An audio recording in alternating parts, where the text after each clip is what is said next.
Hello everyone, once again I welcome you all. So we are going to discuss the most important topic in organic chemistry. That's what ortho effect. Ortho effect actually it is the set of steric effects caused by the various ortho substituents in benzene compounds. So one thing is clear that it is seen in benzene type compounds.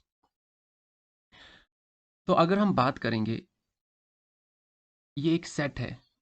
जब हम set की बात करेंगे it comes via three forms. It comes via what? Three forms. अब ये तीन forms में क्यों आता है? देखो, जो हमारे पास ऑर्थो इफेक्ट फर्स्ट होता है, ortho effect first is for benzoic acid type compounds. Benzoic acid type compounds, जब हम बेंजोइक एसिड की बात करेंगे वो कुछ ऐसा होता है. और बेंजोइक एसिड में जब हम ऑर्थो पोजीशन की बात करेंगे तो ये हमारे पास कोई भी ग्रुप अगर लगा होगा ऑर्थो पोजीशन पे, तो ऑर्थो इफेक्ट क्या कहता है? जो हमारे पास ऑर्थो सब्स्टिट्यूटेड बेंजोइक एसिड्स होंगे, रिगार्डलेस कोई भी इनका नेचर हो, चाहे इलेक्ट्रॉन डोनेटिंग हो, चाहे इलेक्ट्रॉन विड्रॉइंग ग्रुप हो, तो इनकी एसिडिटी क्या होती है? ज़्यादा as compare to normal benzoic acid. होता क्यों है ये? ठीक है, ये भी हम देखेंगे. और दूसरा हमारे पास जो ऑर्थो इफेक्ट हमारे पास सेकंड आता है, ऑर्थो इफेक्ट सेकंड, ये हमसे किन कंपाउंड्स में देखा जाता है? Aniline type compounds. जो हमारे पास एनालीन्स होते हैं, एनालीन टाइप कंपाउंड्स.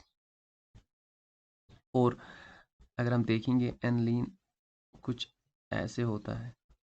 और ये कहता है जो हमारे पास ऑर्थो सब्स्टिट्यूटेड एनालीन्स होते हैं, ऑर्थो सब्स्टिट्यूटेड एनालीन्स होते हैं, वो क्या होते हैं? Weak basis. क्या होते हैं? Weak basis as compare to normal anilines, regardless the nature of the substituent. और जो हमारे पास ऑर्थो इफेक्ट सेकंड होता है, इसको हम SIP इफेक्ट भी कहते हैं, स्टीरिक इनहिबिशन ऑफ प्रोटोनेशन. ये हम पढ़ने वाले हैं. ठीक है. और थर्ड वन जो कि हमारे पास ऑर्थो इफेक्ट थर्ड है, ortho effect third, it is it is seen in when we talk of electrophilic aromatic substitution reactions in dye-substituted compounds.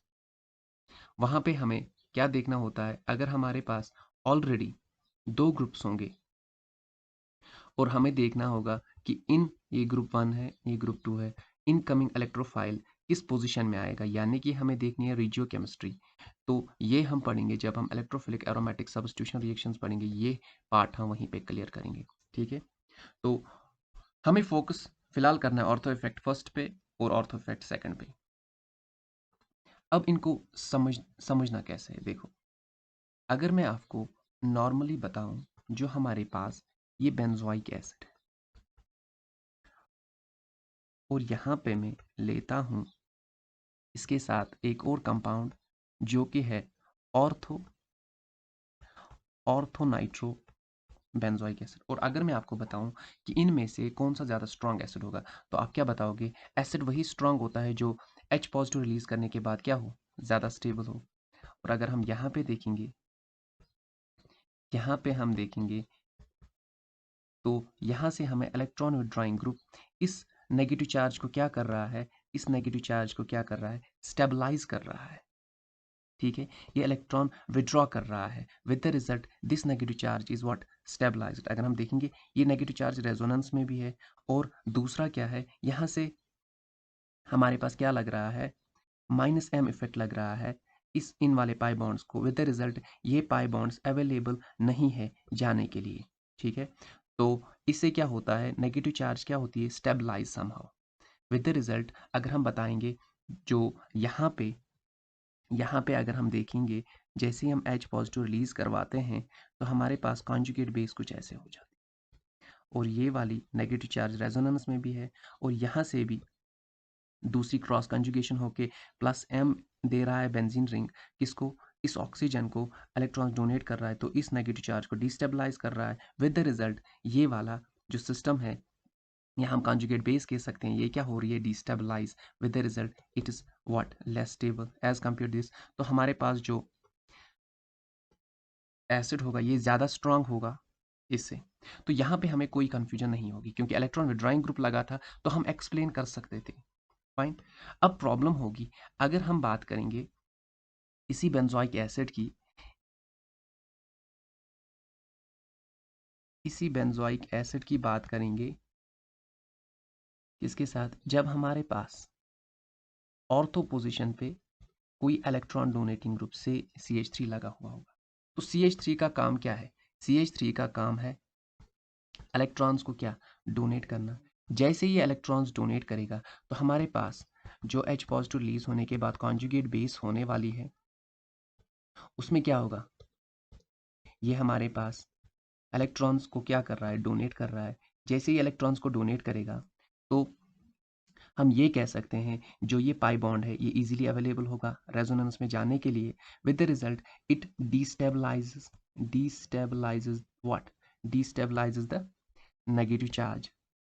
अब जैसे ही नेगेटिव चार्ज डिस्टेबलाइज होगी जो हमारे पास कॉन्जुगेट बेस है वो क्या होने वाली, लेस स्टेबल। तो हम ये कह सकते थे ये क्या होना चाहिए था फिर, वीक एसिड। एक्सपेक्टेड हमारे पास ये वीक एसिड होना चाहिए एज कंपेयर टू दिस, लेकिन ये होता नहीं है। ये क्या होता है, स्ट्रॉन्ग एसिड। जो हमारे पास ऑर्थोटॉल्विक एसिड होता है ये क्या होता है, स्ट्रॉन्ग एसिड। अब रीजन है वाई, ये ऐसा क्यों होता है। नॉर्मल क्या होना चाहिए था, बेंजोइक एसिड होना चाहिए था स्ट्रॉन्ग, किससे, इससे, लेकिन होता नहीं है क्योंकि इलेक्ट्रॉन डोनेट कर रहा था तो होना चाहिए था ये क्या, वीक एसिड। और रीजन है इसके लिए ऑर्थो इफेक्ट। अब हम देखेंगे ऑर्थो इफेक्ट कहता क्या है।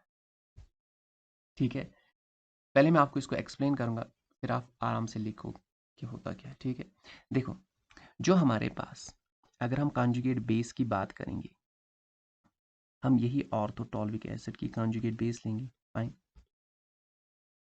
अब जितनी कॉन्जुगेट बेस स्टेबल होगी, हमने क्या कहा, जितनी कॉन्जुगेट बेस स्टेबल होगी उतना ही क्या होगा, उतना ही होगा एसिड हमारा स्ट्रांग। देखो अगर आप ये वाला पार्ट देखोगे, ये ग्रुप और ये ग्रुप, इनमें क्या होती है, स्टीरिक रिपल्शंस। क्या होती है, स्टीरिक रिपल्शंस। इनमें होती है स्टीरिक रिपल्शंस। अगर हम बात करेंगे जो मिथाइल ग्रुप है, अगर ये रोटेट करेगा तो ये प्रोटॉन यहाँ पे आएगा, ये प्रोटॉन यहाँ पे आएगा, ये H यहाँ पे आएगा। तो इससे रोटेट करने से हमें कुछ नहीं होगा, इफेक्ट सेम ही देखने को मिलेगा। बट अगर ये वाला ग्रुप देखो, जैसे ही स्टीरिक रिपल्शंस होती है तो जो हमारे पास कार्बोक्सिलिक एसिड ग्रुप है ये क्या कर जाता है, ट्विस्ट कर जाता है। यानी कि ये हमें दूसरे प्लेन में, हम ये अबो द प्लेन भी दिखा सकते हैं, ये अबो द प्लेन आ सकता है, या क्या आ सकता है, बिलो द प्लेन। यानी कि ये इस प्लेन से जाके दूसरे प्लेन में चला जाता है, जिसकी वजह से जो हमारे पास स्टीरिक रिपल्शंस है CH3 ग्रुप के साथ ये क्या हो रही है, मिनिमाइज। ठीक है, अब जैसे ही स्टीरिक रिपल्शन मिनिमाइज हो गई, अब जो हमारे पास ये पाई बॉन्ड है, कौन सा वाला पाई बॉन्ड, ये वाला पाई बॉन्ड, अब ये वाला पाई बॉन्ड रेजोनेंस शो नहीं करेगा क्योंकि ये वाला ग्रुप दूसरे प्लेन में है। ठीक है, अब रेजोनेंस क्या होगी, रेस्ट्रिक्ट, रेजोनेंस इज इनहिबिटेड हम कह सकते हैं। अब रेजोनेंस तो होगी नहीं, अब अगर रेजोनेंस नहीं होगी तो प्लस m इफेक्ट तो ये शो करने से रहा ही नहीं। विद द रिजल्ट अगर हम बात करेंगे इस वाले ग्रुप के साथ, जो अब ये बेंजीन रिंग लगा है ये सिर्फ शो करेगा ओनली माइनस आई इफेक्ट, क्योंकि ये क्या है, sp2 हाइब्रिडाइज्ड कार्बन है, ये क्या करेगा, शो माइनस आई इफेक्ट। तो ये कर रहा है माइनस आई इफेक्ट शो। अब अगर हम देखेंगे बेंजोइक एसिड, जो हमारे पास कुछ ऐसा था, बेंजोएट आयन, अगर हम यहाँ पे देखेंगे ये कॉन्जुगेट बेस क्या ये स्टेबल है या नहीं, तो ये क्या कर रहा है, ये कर रहा है प्लस m इफेक्ट शो। और हमें पता है मीजोमेरिक इफेक्ट किससे ज्यादा होता है, इंडक्टिव इफेक्ट से। ये कर रहा है प्लस m इफेक्ट शो और ये कर रहा है माइनस इफेक्ट शो। ठीक है, प्लस m यानी कि इलेक्ट्रॉन्स डोनेट कर रहा है तो इस नेगेटिव चार्ज को डिस्टेबलाइज कर रहा है, making this conjugate base what, conjugate base what, less stable. अब अगर कॉन्जुगेट बेस लेस स्टेबल होगी तो हमारा जो कॉन्जुगेट एसिड होगा वो क्या होगा, वीक। दैट्स वाई जो हमारे पास बेंजोइक एसिड होता है वो क्या होता है, ऑर्थोटॉलिक एसिड से वीक होता है, और हमारे पास जो ऑर्थो सब्स्टिट्यूटेड वन, ये क्या होता है, स्ट्रॉन्ग एसिड। रीज़न यही है कि रिपल्शंस होने की वजह से ये ग्रुप क्या कर रहा है, ट्विस्ट कर रहा है और रेजोनेंस को इनहिबिट कर रहा है। अब रेजोनेंस नहीं होगी तो ये बेंजीन रिंग क्या करेगी, सिर्फ शो माइनस आई इफेक्ट। इस वाले ग्रुप का कोई इफेक्ट नहीं होता है। तो माइनस इफेक्ट करने से क्या होगा, इलेक्ट्रॉन्स विड्रॉ होंगे। जैसे इलेक्ट्रॉन्स विड्रॉ होंगे तो नेगेटिव चार्ज स्टेबलाइज होगी, नेगेटिव चार्ज स्टेबलाइज होगी, कॉन्जुगेट बेस स्टेबल होगी। अब जैसे ही कॉन्जुगेट बेस स्टेबल होगी, जो हमारे पास कॉन्जुगेट एसिड होगा इसका, वो क्या होगा, स्ट्रॉन्ग। तो आप लिख सकते हो यहाँ पे, जो हमारे पास ortho substituted benzoic acids are what, stronger acids than meta and para isomers, regardless, ये याद रखो, रिगार्डलेस द नेचर। अब अगर इलेक्ट्रॉन डोनेटिंग होगा या इलेक्ट्रॉन विड्रॉइंग होगा तो ऑर्थो सब्स्टिट्यूटेड बेंजोइक एसिड्स क्या होंगे, स्ट्रॉन्गर। हमेशा याद रखो, बेंजोइक एसिड कुछ ऐसे है, अगर आपको कंपाउंड ऐसे देंगे, इसमें ऑर्थो इफेक्ट नहीं देखना है, ऑर्थो इफेक्ट देखना है बेंजीन टाइप, जब हमारे पास क्या होगी, बेंजीन रिंग अटैच होगी कार्बोक्सिलिक एसिड से। तो एक्सप्लेनेशन यही है, when a group is present ortho to carboxylic acid group in substituted benzoic acid, the steric hindrance forces the carboxylic acid group to twist out of the plane of the benzene ring, thereby inhibiting the resonance of what, COH group with the phenyl ring, increasing the acidity of the carboxylic acid. क्योंकि जो हमारे पास phenyl ring है, अब ये resonance show नहीं करेगी, तो ये शो क्या करती है, सिर्फ माइनस आई इफेक्ट। अब माइनस आई इफेक्ट शो करने से इसकी एसिडिटी क्या होगी, इंक्रीज। फाइन, यही आपको याद रखना है। So you can write it down. Fine, ऐसे ही आपको देखना था।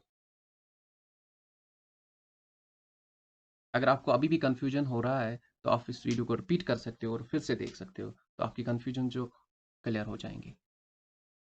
चलो क्वेश्चन देखते हैं। चलो ये क्वेश्चन देखते हैं। देखो, अगर हम पहले देखेंगे, कार्बोक्सिलिक एसिड ग्रुप है, अटैच है बेंजीन रिंग के साथ, और ऑर्थो सब्स्टिट्यूएंट भी है। हमें पता है कि चाहे ऑर्थो सब्स्टिट्यूएंट इलेक्ट्रॉन डोनेटिंग होगा या इलेक्ट्रॉन विड्रॉइंग होगा, इसकी एसिडिटी हमेशा स्ट्रांग होने वाली है। Why, ortho effect. ठीक है, क्योंकि ऑर्थो इफेक्ट से क्या होता है, इन दोनों ग्रुप्स में रिपल्शंस होती है, रिपल्शंस होने की वजह से ये वाला ग्रुप ट्विस्ट कर जाता है। ये वाला ग्रुप जैसे ही ट्विस्ट कर जाता है, जो हमारे पास रेजोनेंस है इस वाले ग्रुप की, ये रेजोनेंस शो नहीं करता है। रेजोनेंस शो ना करने की वजह से हमारे पास जो कॉन्जुगेट बेस है वो स्टेबल होने वाली है, क्योंकि ये ये इंटायर ग्रुप क्या कर रहा है, सिर्फ शो करता है माइनस आई इफेक्ट।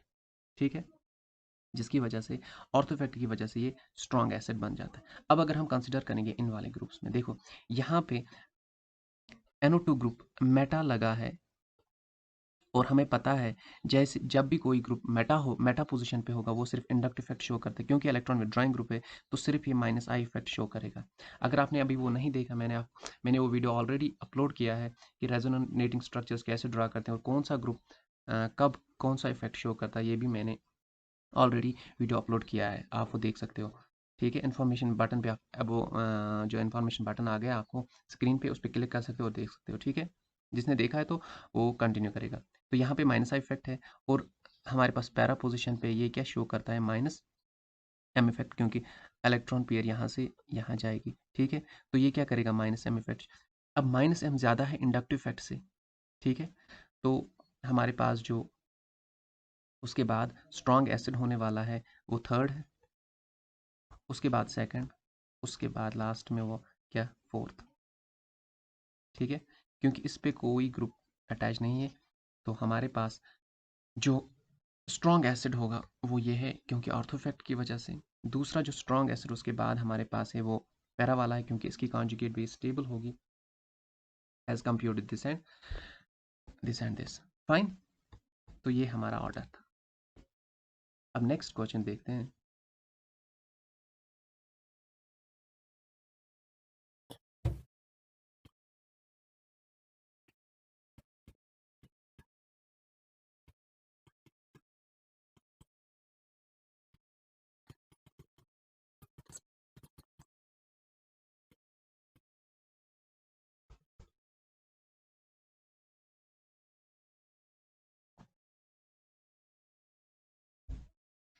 जो हमारे पास ये नेक्स्ट क्वेश्चन है, देखो यहाँ पे क्या लगे हुए हैं, बेंजोइक एसिड है और हर एक जगह क्या लगा है, इलेक्ट्रॉन डोनेटिंग ग्रुप।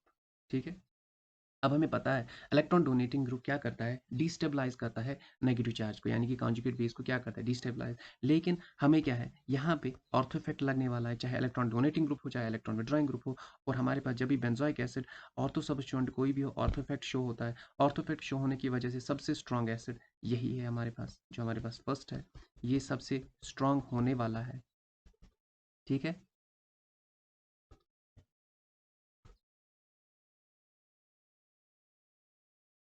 सबसे ज़्यादा स्ट्रॉन्ग एसिड यही होगा।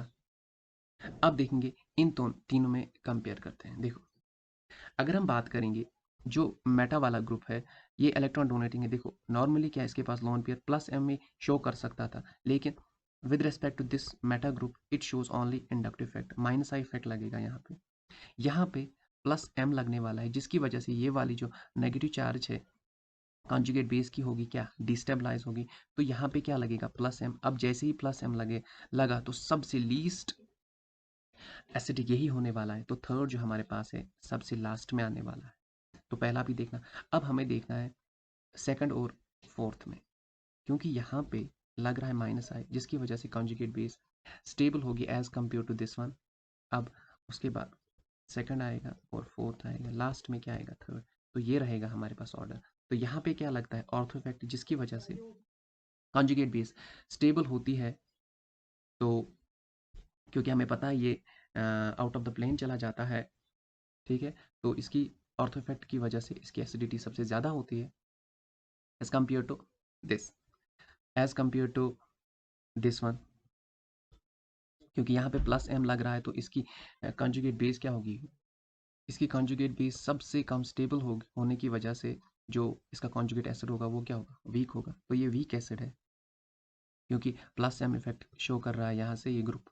ठीक है, अब यहाँ से इलेक्ट्रॉन विड्रॉइंग ग्रुप है और यहाँ पे कोई इलेक्ट्रॉन विड्रॉइंग ग्रुप नहीं है। तो ये ग्रुप क्या कर रहा है, माइनस आई इफेक्ट की वजह से ये इसकी कॉन्जुगेट बेस को क्या कर रहा है, स्टेबलाइज कर रहा है। इसकी कॉन्जुगेट बेस कुछ ऐसे होगी,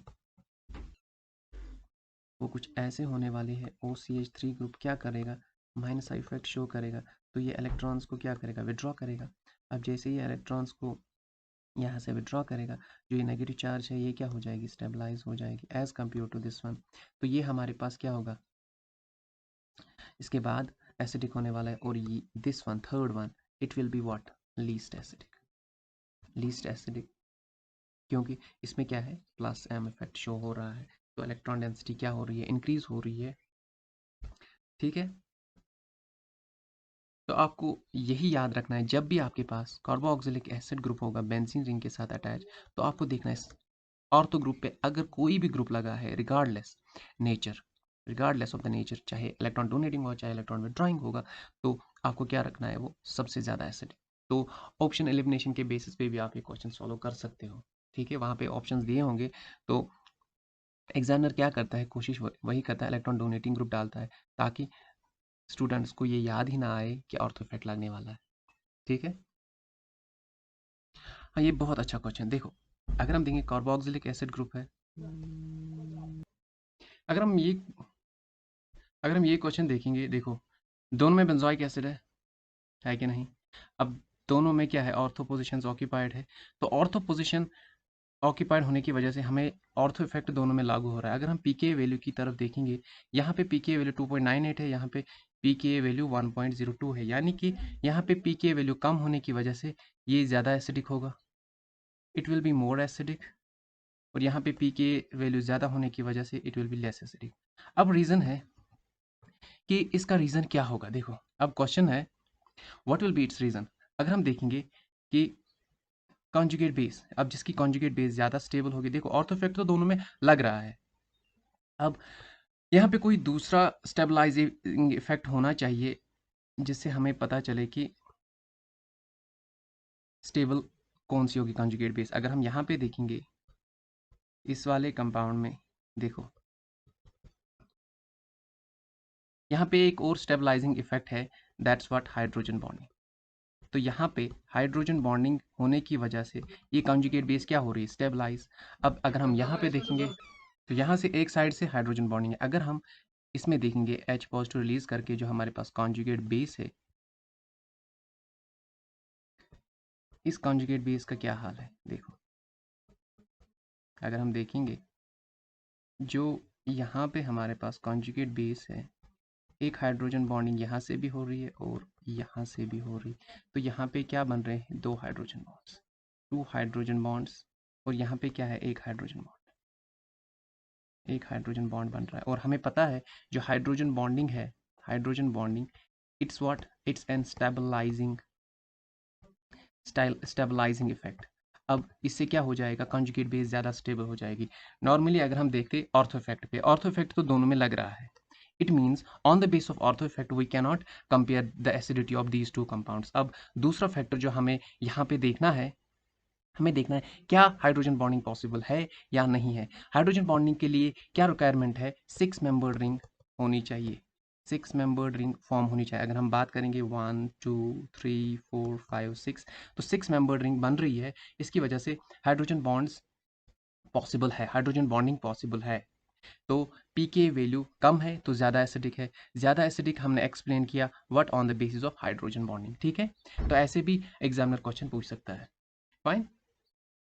तो आई होप आपको जो ऑर्थो इफेक्ट हमने, ऑर्थो इफेक्ट फर्स्ट जो कि था ortho effect for benzoic acids, I hope आपको वो समझ आ गया होगा। ठीक है, तो रीज़न आपको सिर्फ यही चीज़ रखनी है कि जैसे ही कोई भी ऑर्थो पोजीशन पे कार्बोक्सिलिक एसिड ग्रुप होगा, बेंजोइक एसिड होगा, और उसके क्या ऑर्थो पोजीशन पे कोई ग्रुप होना चाहिए, और इस ग्रुप की वजह से क्या होगा, इन दोनों ग्रुप्स में रिपल्शंस होंगे, रिपल्शंस होने की वजह से ये ग्रुप ट्विस्ट करेगा, ट्विस्ट करने की वजह से जो हमारे पास जो ये कार्बोक्सिलिक एसिड ग्रुप है ये क्या हो जाएगा, out of plane. Out of plane होने की वजह से रेजोनेंस नहीं होगी, जो ये बॉन्ड, ये बॉन्ड रेजोनेंस में नहीं आएगा। अब जब रेजोनेंस नहीं आएगी तो हमारे पास जो प्लस एम का फैक्टर था वो यहाँ से नेगलेक्ट करते हैं हम, जिसकी वजह से रेजोनेंस इनहिबिट होने की वजह से जो फिनाइल रिंग है ये क्या कर रहा है, फिनाइल रिंग पार्टिसिपेट नहीं कर रहा है रेजोनेंस में, और इस कंपाउंड की एसिडिटी क्या हो रही है, इंक्रीज। क्योंकि जो हमारे पास ये वाला ग्रुप है, ये ग्रुप क्या करता है, ओवरऑल माइनस आई इफेक्ट का काम करता है, जिसकी वजह से ये कॉन्जुगेट बेस को क्या कर रहा है, स्टेबलाइज। तो आई होप आपको ये समझ आ गया होगा ऑर्थो इफेक्ट बस। ठीक है, तो नेक्स्ट क्लास में हम देखेंगे ऑर्थो इफेक्ट सेकंड, जो कि हमारे पास एनालीन्स में होता है, और उसको हम क्या कहते हैं, SIP, steric inhibition of protonation.